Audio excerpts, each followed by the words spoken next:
یا صاحب الزمان یا وارث قرآن. میں نے پہلے بھی شاید عرض کیا، اب مشکل سب سے بڑی یہ ہے کہ 2 مجلسیں روزانہ ہیں کم سے کم. اب یہ نہیں پتہ چلتا کون سا واقعہ یہاں پڑا تھا، کون سا واقعہ یا بولیں گے مولانا صاحب آپ کی اتنی بھی یادداشت نہیں ہے. تو یہیں سے تو پتہ چلتا ہے کہ انسان ضعیف کتنا ہے، یہیں سے تو پتہ چلتا ہے کہ محتاج کتنا ہے.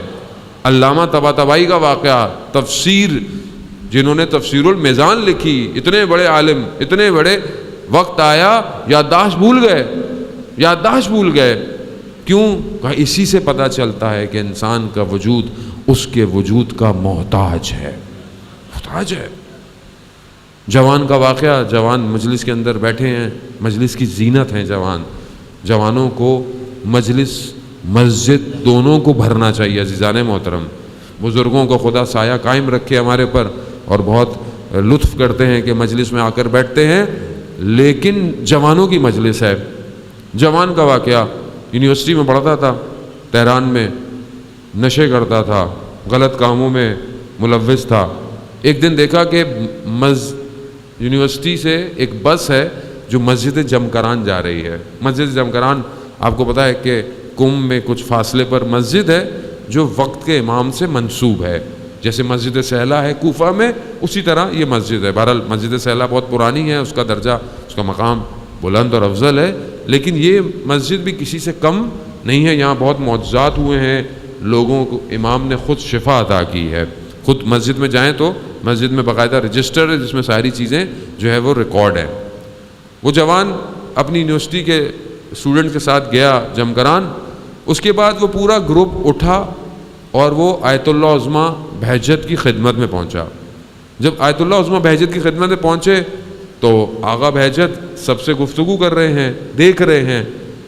اس کی طرف نہیں دیکھا انہوں نے. اب اس کے دل میں، وجود میں ضمیر نے بولا کہ یہ میری طرف کیوں نہیں ہے متوجہ، یہ مجھے کیوں نہیں دیکھ رہے.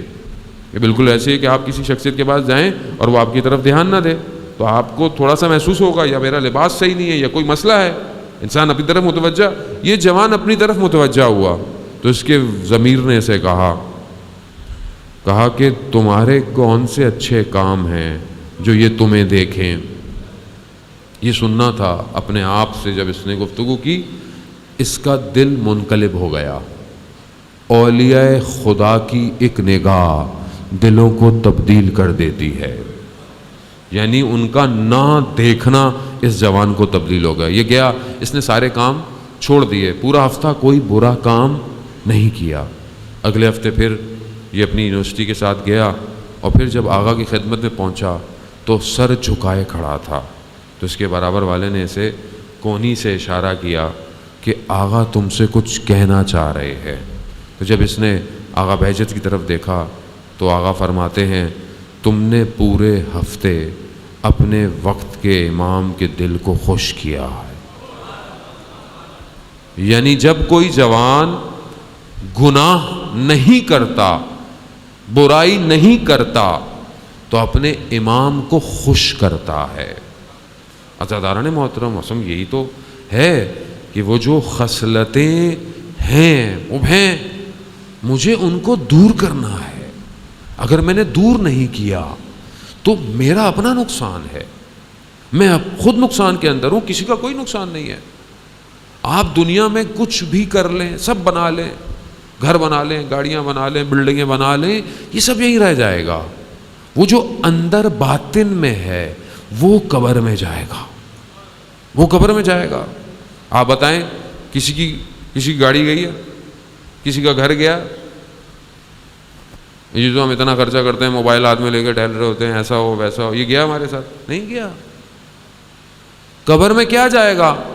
مولا کائنات حضرت علی ابن ابی طالب علیہ الصلوۃ والسلام، اللہم صلی علی محمد.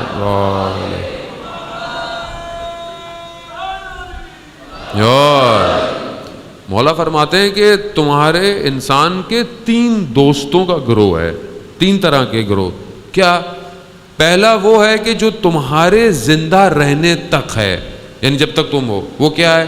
وہ تمہارے دوست ہیں، تمہاری شہرت ہے، تمہارا اسٹیٹس ہے، تمہارا مرتبہ ہے، تمہاری دولت ہے، یہ جب تک تم زندہ ہو یہ تمہارے ساتھ ہیں. جہاں تمہاری آنکھ بند ہو یہ سب ختم ہو جائے گا. اب جو مر جاتا ہے، چاہے کوئی بادشاہ مر جائے تو کوئی یہ نہیں بولتا کہ بادشاہ ہے، بولتا مردہ پڑا ہوا ہے. پریزیڈنٹ مر جائے، کوئی منسٹر چلا جائے، کوئی بھی شخص چلا جائے، بس وہ مردہ ہے. اب یہ سارے رشتے، نصاب، منصب، دولت، گھر، گاڑی سب دور ہو گیا. کہا دوسرا گروہ وہ ہے جو قبر تک تمہارے ساتھ جاتا ہے. وہ کون ہے؟ کہا وہ تمہاری اولاد ہے، وہ تمہارے رشتہ دار، وہ قبر تک تمہارے ساتھ ہیں بس. یعنی تمہیں دفنایا اور بس پھر چل دیے، پھر مڑ گئے. اب سوئم کرانا ہے، یہ کرانا ہے، وہ کرانا ہے، نیاز دینی ہے، وراثت تقسیم کرنی ہے. اب وہ مردہ قبر میں کیا ہے، اس کی حالت کیا ہے، کسی کو خبر نہیں ہے. ہمارے ہاں تو یہی ہے نا کہ اور کیا کرے آدمی. اب مر بھی جائے تو بھیج دیتے ہیں بھائی کوئی جا کے قرآن پڑھ کر آ جائے، کوئی ایک پڑھ کر آ جائے. اس کی کسی کو فکر نہیں ہوتی کہ رات اس کی کیسی گزرے گی، کوئی نہیں ہوتی. عزیزان محترم، قبر کا معاملہ بہت سخت ہے کہ انشاءاللہ آنے والی مجالس میں توفیق ہوئی تو بیان کروں گا. مولا فرماتے ہیں تیسرا گروہ جو دوست ہے تمہارا، وہ تا قیامت تمہارے ساتھ رہے گا. اور وہ کیا ہے؟ وہ تمہارا عمل ہے. اگر اچھا ہے تو بھی تمہارے ساتھ ہے، اور اگر برا ہے تو بھی تمہارے ساتھ ہے. تمہارے ساتھ ہے، ساتھ رہے گا. عزیزان محترم، ہم کیا لے کے جا رہے ہیں یہاں سے؟ مجلس امام حسین انسان کو کمال پر لے کے جاتی ہے.